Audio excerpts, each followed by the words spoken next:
करते हैं। बंदहु गुरुपद कंज कृपा सिंधु नर रूप हरि महामोहितम पुंज जासु वचन रवि कर निकर। तो आज आध्यात्मिक साधन भाग 2 का दूसरा अध्याय है, श्रद्धा और उसकी प्राप्ति।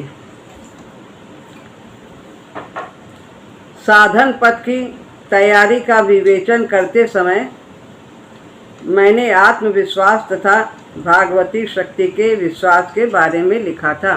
गुरु जी ऐसा कहते हैं कि साधन पथ की तैयारी के लिए सबसे पहली आवश्यकता है आत्मविश्वास और भागवती शक्ति पर विश्वास, अपने पर विश्वास और प्रभु सत्ता पर विश्वास। ये दोनों बहुत ही आवश्यक हैं। अपने पर विश्वास क्या कि हम अवश्य गुरुदेव के बताए रास्ते पर चलकर प्रभु की प्राप्ति कर पाएंगे। और दूसरी बात बताई कि प्रभु की सत्ता पर विश्वास। प्रभु हैं, वे सर्वत्र हैं, सारा संसार का संचालन प्रभु के द्वारा ही हो रहा है, वे ही इसके नियंता हैं। तो यह हमारे अंदर विश्वास होना चाहिए कि प्रभु हैं, प्रभु की सत्ता पर विश्वास। और सत्ता पर विश्वास हो फिर उसके पश्चात कृपा पर भी विश्वास करना जरूरी है। श्रद्धा उसका ही गहरा स्वरूप है। विश्वास का गहरा स्वरूप श्रद्धा है। पहले विश्वास होता है कि प्रभु हैं, और फिर ये विश्वास जब दृढ़ हो जाता है तो इसे श्रद्धा का नाम दिया जाता है। अब विश्वास और श्रद्धा में क्या अंतर है, अब ये महाराज जी बताते हैं कि विश्वास मस्तिष्क का होता है, यानी विचार मस्तिष्क में आते हैं, बनते हैं, बिगड़ते हैं, फिर हमारे मन का हुआ जो हम सोचते हैं वैसा हो गया तो प्रभु पर विश्वास हो जाता है। और कभी हुआ हमारा कार्य पूरा तो हमारा विश्वास डिग भी जाता है। तो ये विश्वास मस्तिष्क की उपज है, और मस्तिष्क जड़ है। तो इसमें जड़ में परिवर्तन होना स्वाभाविक है। बुद्धि, मन, हृदय ये सब अपरा प्रकृति के तत्व हैं और ये परिवर्तनशील है। तो विश्वास मस्तिष्क का होता है, युक्तियों से उसकी स्थापना होती है। कैसे युक्ति कि हम सोचते हैं काम बन गया तो हाँ है, भगवान ने हमारी सुन ली, ज़रूर वो हम जो भी कहते हैं मान जाते हैं, हमारा काम पूरा कर देते हैं। लेकिन भगवान तो हित की करते हैं, और हमारी कामनाएं मन से जुड़ी होती हैं, प्राण से जुड़ी होती हैं, सांसारिक होती हैं। तो उसमें यदि हमारा हित नहीं है, विकास के लिए वो बाधक हैं, तो वो नहीं भी पूरी होती है। तो यह युक्ति से उसकी स्थापना होती है, और युक्तियों से बना भवन युक्तियों के द्वारा ही ढेर हो जाता है। इसी तरह से वो विश्वास बनता और बिगड़ता है। हमारी सोच बदलती रहती है हमारी कामनाओं की वजह से। तो यह विश्वास आने और जाने वाला होता है, स्थायी नहीं रहता। बुद्धि की यह नित्य प्रति की लीला है। बुद्धि ऐसा ही सोचती है, विश्वास बुद्धि से उपजते हैं और बुद्धि परिवर्तनशील है। तो ये नित्य प्रति की लीला है। विश्वास बनता है, बिगड़ता है। कभी भगवान पर विश्वास है, कभी देवी पर विश्वास है, कभी किसी पर विश्वास है। तो ऐसा ये विश्वास डिगता रहता है। विश्वासों को बनाना और ढेर कर देना ये बुद्धि की लीला है। केवल मात्र स्थिर बुद्धि वाले के विश्वास ही स्थिर रहते हैं। इसीलिए कहा ना, हम लोग दूसरे अध्याय का वो पाठ करते हैं। गुरु जी ने बताया स्थिर प्रज्ञा से लक्षणम, स्थिर बुद्धि वाले के लक्षण में सभी बातें बताई गई हैं कि जिसने मन से उत्पन्न होने वाली कामनाओं का त्याग कर दिया है और दुख में दुखी नहीं होता, सुख में सुखी नहीं होता है, अपनी आत्मा से ही आत्मा में संतुष्ट रहता है। बहुत श्लोक हैं, कई श्लोक हैं, हम लोग नित्य उनका पाठ करते हैं और उससे समझ भी आती है भगवान ने क्या कहा है। तो केवल मात्र स्थिर बुद्धि वाले के विश्वास ही स्थिरता रखते हैं। जिसकी बुद्धि स्थिर है, जिसे भगवान पर विश्वास है, जिसने संसार को जाना है और स्वयं को जाना है, उसी की बुद्धि स्थिर होगी।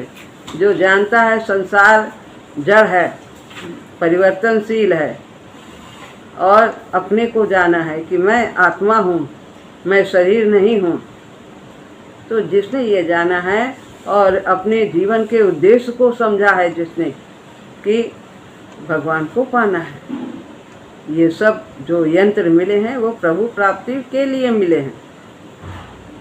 ये जिसने जाना है उसकी बुद्धि स्थिर रहती है और उसके विश्वास दृढ़ होते हैं। वो फिर डिगता नहीं है। वो प्रभु की सत्ता पर भी विश्वास रखता है और अपने पर भी विश्वास रखता है।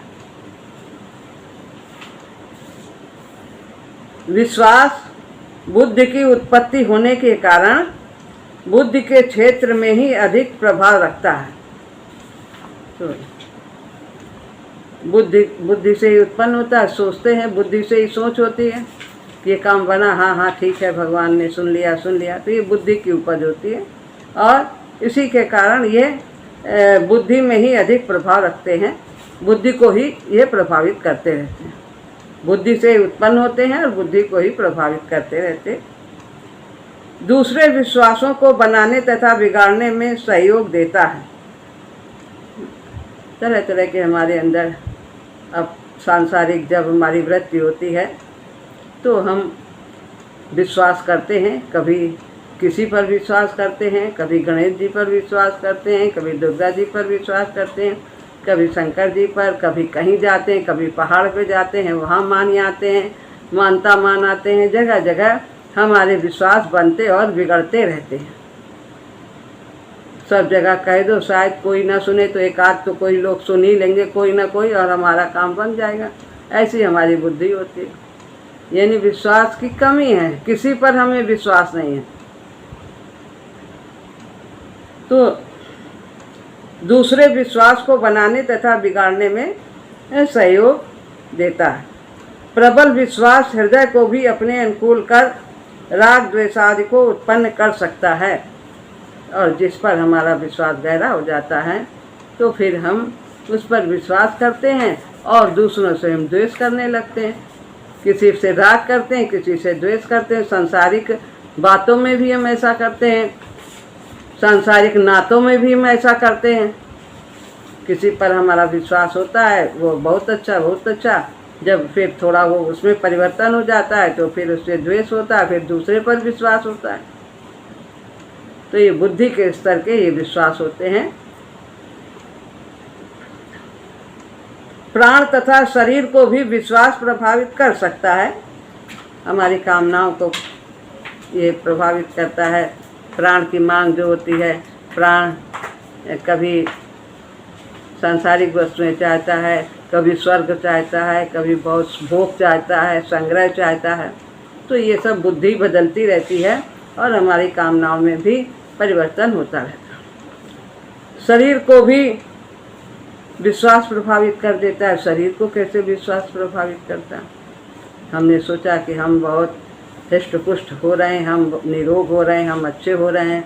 ऐसा जब हमारे अंदर दर्द होने लगता है तो हम बलवान होने लगते हैं, हम स्वस्थ होने लगते हैं। और अगर हमारे मन में इस प्रकार का भाव नहीं, हम सोचे कि नहीं नहीं हम तो बीमार हैं, हम तो अच्छे नहीं हो रहे, हमारे अंदर तो ये रोग है, वो हम कभी ठीक नहीं होंगे, तो ऐसा जो हमारे अंदर इस तरह का भाव होता है वो शरीर को भी प्रभावित करता है। जैसा हम कल्पना करते हैं, सोचते हैं, उसका शरीर पर प्रभाव पड़ता है, इसमें संदेह नहीं है। परंतु अतिमानस पर इसका जो प्रभाव पड़ सकता है, अतिमानस चेतना एक पशुत्व चेतना होती है, मनुष्यत्व की चेतना होती है, देवत्व की चेतना होती है और दिव्यत्व की चेतना होती है। मनुष्य रहते हुए भी कोई पशु का सा व्यवहार करता है, पशुत्व चेतना उसमें है। मनुष्य है तो मनुष्यता का भी, और ऊंचे उठे तो मनुष्यता का व्यवहार करते हैं। मनुष्य की मनुष्यता कब शुरू होती है? जब वो अपने अवगुणों को देखता है, तब वो मनुष्य कहलाने काबिल। और नहीं तो जानवर को तो अपनी कमी नहीं दिखाई देती है। तो यदि वो अपनी कमियों को देखता है तो वो मनुष्य कहलाने काबिल। चाचा जी ऐसा बोलते थे, शुक्ला चाचा जी, कि यदि हमें अपनी कमी दिखलाई दे रही है ये तो हमारा अहंकार कम हो रहा है, इसका मतलब हम अपने अंदर झांक रहे हैं। तो एक है मनुष्यत्व की चेतना, देवत्व की चेतना, और ऊपर उठे तो देवताओं की चेतना। उनमें भी राग द्वेष होता है, लेकिन उनके कर्म कुछ विशेष होते हैं, ज़्यादा पुण्य धर्म वाले होते हैं, तो वो देवत्व की श्रेणी में चले जाते हैं, लेकिन सकाम होते हैं। और दिव्यत्व की चेतना, अतिमानव चेतना, यानी निष्काम भाव से जब हम अपने कर्तव्यों को करते हैं तो हम अतिमानव चेतना की ओर बढ़ते हैं। तो ये है, ये बुद्धि प्रभावित कर सकती है, लेकिन बहुत ना के बराबर। जब तक विश्वास बनते और बिगड़ते रहेंगे तो ये समाधि चेतना और अतिमानव चेतना को बहुत ही ना के बराबर ये प्रभावित कर पाती है, वहाँ तक ये नहीं पहुँच पाती। ना के बराबर उसका प्रभाव होता है। प्रभावित कर उनकी शक्तियों को जो यह गतिशील कर सकता है वो प्रभाव तो नगण्य ही है। महाराज जी कहते नगण्य नहीं। जो बुद्धि सामान्य अर्थात जागृत चेतना की नेत्री है वही ऊर्ध्व चेतना के समीप गणनीय भी नहीं है। तो यह ज़्यादातर ये सामान्य चेतना सांसारिक चेतना में ही लिप्त रहती है, उन्हीं की कामनाओं के से प्रभावित होती है। और ऊर्ध्व चेतना यानी अतिमानुषी चेतना तक इसकी पहुंच विशेष नहीं हो पाती। अब आते हैं श्रद्धा। श्रद्धा श्रद्धा विश्वास से बहुत ऊंची चीज है। जब दृढ़ता आ जाती है विश्वास में,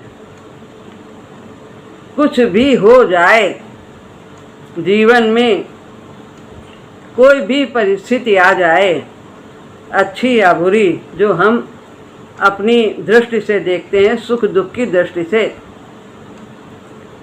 कोई भी परिस्थिति वैसे बुरी नहीं होती है। सब हमें हमारे विकास की ओर ले जाने वाली होती है और हमारे संस्कारों को क्षीण करने के लिए ही होती है और प्रभु तक समीप पहुंचाने के लिए ही होती है। तो श्रद्धा विश्वास से बहुत ऊंची चीज है। आत्मा के निजी स्तर में अति चेतना में इसकी जड़ें रहती हैं। तो यह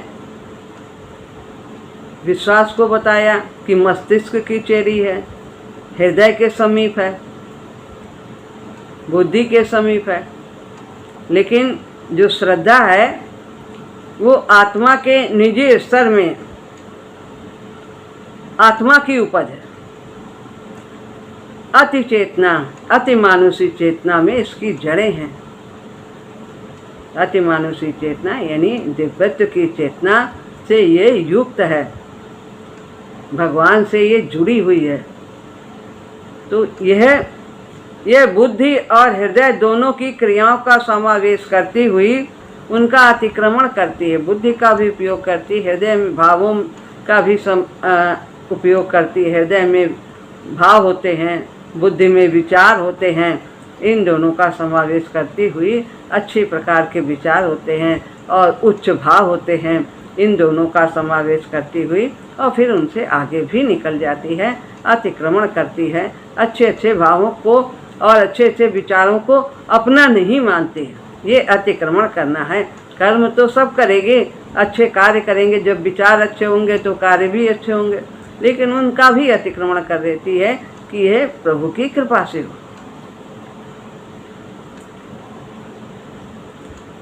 श्रद्धा में विचार भी रहता है और भाव भी रहता है, परंतु यह न मस्तिष्क की चेरी है और न हृदय की ही चेरी है। जैसे मस्तिष्क में परिवर्तन होते हैं, विचार आते हैं, हृदय में भी भाव बदलते रहते हैं, लेकिन यह आत्मा के स्तर से जुड़ी हुई है, आत्मानुषी चेतना से युक्त है, इसलिए इसमें परिवर्तन नहीं होता है, दृढ़ता होती है, स्थिरता होती है, प्रभु के प्रति सदैव अटल विश्वास बना रहता है। कुछ भी हो वो मेरे हैं और मैं उनका हूँ। ये हृदय के अधिक समीप है मस्तिष्क की अपेक्षा। तो हृदय में प्रभु विशेष रूप से रहते हैं, विराजमान है। कहा भी है गीता में, हृदय से अर्जुन तिष्ठति, हृदय प्रदेश में ही मैं रहता हूँ। ईश्वरा सर्वभूतानां हृदय से अर्जुन तिष्ठति, भ्राम्यन् सर्वभूतानां यंत्र भाव यानी सर्वभूतानां यंत्राणि रूढ़या माया, क्या कंफ्यूज हो। ईश्वरा सर्वभूतानां हृदय से अर्जुन तिष्ठति, भ्राम्यन् सर्वभूतानि यंत्राणि रूढ़ माया। तो इस प्रकार से कि यह ईश्वर सबके हृदय प्रदेश में विराजमान। तो यह है कि हृदय के अधिक समीप है मस्तिष्क की अपेक्षा। श्रद्धा आत्मा की चीज है, केवल मात्र युक्तियां इसको उत्पन्न नहीं कर सकती। युक्ति तो बनती और बिगड़ती है, लेकिन ये युक्ति से नहीं बनती बिगड़ती है। ये कि ये काम बन गया तो अच्छे हो गए भगवान, ये काम बन गया तो विश्वास बढ़ गया, नहीं बना तो विश्वास हट गया, फिर चलो दूसरे देवता के पास जाएं, फिर वहाँ जाएं, यहाँ जाएं, फिर ये पत्थर जाएं, फिर ये पेड़ में पूजा करेंगे, क्या क्या ये सब युक्तियों के द्वारा। उसने कहा वहाँ काम बन जाएगा, इसने कहा वहाँ बन जाएगा, वहाँ चलो, वो ऐसा नहीं करते। विश्वास के अतिरिक्त इसमें दो और अंश रहते हैं, प्रीति और आदर। प्रीति रहती, कौन सी प्रीति रहती है? पावन प्रीति रहती है, और आदर रहता है। जब आदर नहीं होगा तो फिर वो छोड़ देता है, यहाँ नहीं वहाँ, तुम नहीं तो और नहीं तो और पावन प्रीति, जब पावन प्रीति जहाँ है वहीं दृढ़ता होगी, प्रेम में वहीं विश्वास की दृढ़ता होगी। जहाँ मांग नहीं है, और मांग है तो जहाँ कामना पूरी नहीं हुई विश्वास दिख जाता है। तो मांग हो तो केवल प्रभु का होने की ही मांग होनी चाहिए।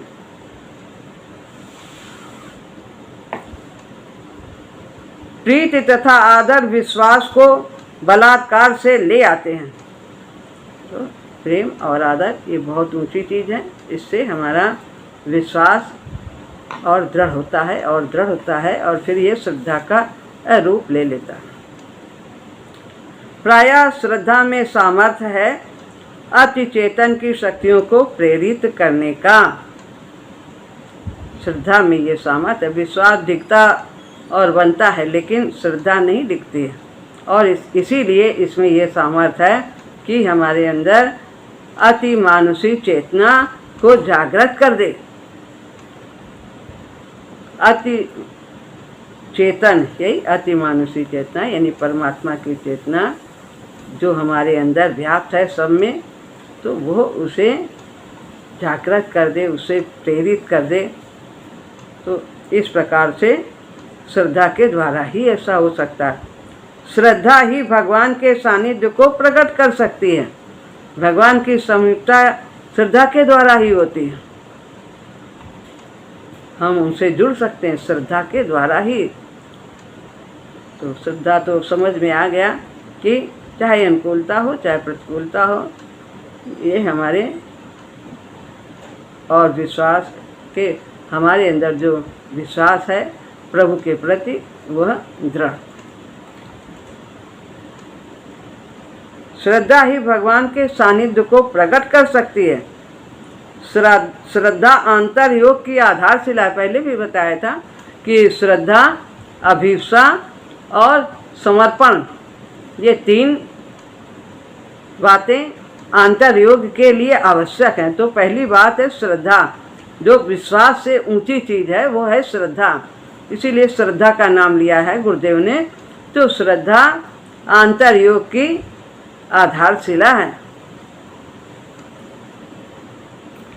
इसके सिवा न हरि कृपा की प्रतीति संभव है और न महाशक्ति के प्रभाव की प्रेरणा। तो इस प्रकार ना तो हमें प्रभु की कृपा प्राप्त होगी यदि श्रद्धा नहीं है, और न ही उसकी शक्ति का हम में अवतरण ही हो पाएगा भले प्रकार से, विशेष प्रकार से, ताकि हम अतिमानुषी चेतना को प्राप्त कर सके, दिव्यत्व को प्राप्त कर सके। श्रद्धा परम आवश्यक। श्रद्धा के बिना आंतर योग आत्मा रहित शरीर सा है, निष्प्राण है। जैसे शरीर में से आत्मा निकल जाए तो शरीर किसी काम के योग्य रहेगा, कुछ कर सकता है, कोई क्रिया हो सकती है, किसी की सेवा कर सकता है, भजन कर सकता है, कुछ नहीं कर सकता। शरीर में यदि प्राण नहीं है, निष्प्राण हो जाता है, फिर वो किस काम में आता है, फिर उसको कोई रख भी नहीं सकता घर में, वो तो फिर शमशान में ही जाके उसकी अंत्येष्टि करनी होती। इस प्रकार श्रद्धा के वाहन पर आरूढ़ भाव की तरंग लोक लोकांतर को लांघती हुई अपने उद्देश्य तक पहुंच सकती है। कितनी बड़ी बात महाराज जी ने कही है कि श्रद्धा के वाहन पर आरूढ़, ये वाहन है श्रद्धा, इस पर हम चढ़ करके आरूढ़ भाव की तरंग, श्रद्धा के वाहन पर आरूढ़ भाव की तरंग, उच्च भाव, प्रभु के प्रति भाव। श्रद्धा है तो इस तरह के भाव भी हमारे होंगे, और जो प्रभु के प्रति समर्पित होंगे उनके उपकारों का चिंतन होगा, उनकी कृपा का अनुभव होगा, अपने अवगुणों को उनके सामने हम कह सकेंगे। तो ये इस तरह के भाव, जब श्रद्धा होती है तो हमारे इस तरह के भाव उत्पन्न होते हैं, और इन्हीं भावों के द्वारा, इनकी इन तरंगों के द्वारा ये तरंगे लोक लोकांतर को लांघती हुई,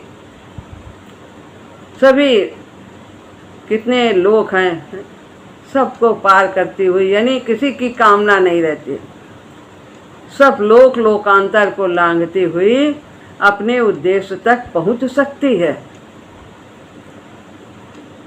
क्या उद्देश्य है? भगवान की प्राप्ति। तो इस प्रकार श्रद्धा होने से हमारे अंदर उच्च कोटि के भाव होते हैं, और उन्हीं तरंगों से हम प्रभावित होकर के हम लोक लोकांतर को लांघते हुए हम अपने प्रभु की प्राप्ति कर सकते हैं श्रद्धा के द्वारा। फिर अनेक के जो कभी स्वर्ग मिल जाए, फिर और लोक मिल जाए, ब्रह्म लोक मिल जाए, एक कोई कामना न संसार की मृत्यु लोक की कामना है और न ही कोई उच्च लोकों की भी कामना रह जाती है। सीधा परमात्मा की ओर बढ़ता चला जाता है।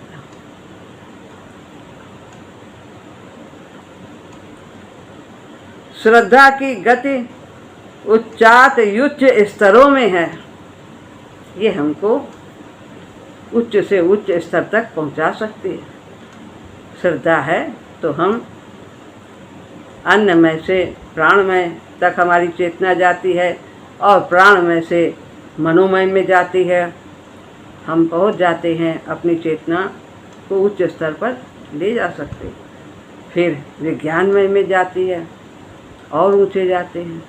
फिर हम आनंदमय के स्तर पर पहुंच जाते हैं, जहाँ प्रभु के आनंद का अनुभव होता है। तो ये श्रद्धा की गति, श्रद्धा वहाँ तक जा सकती है।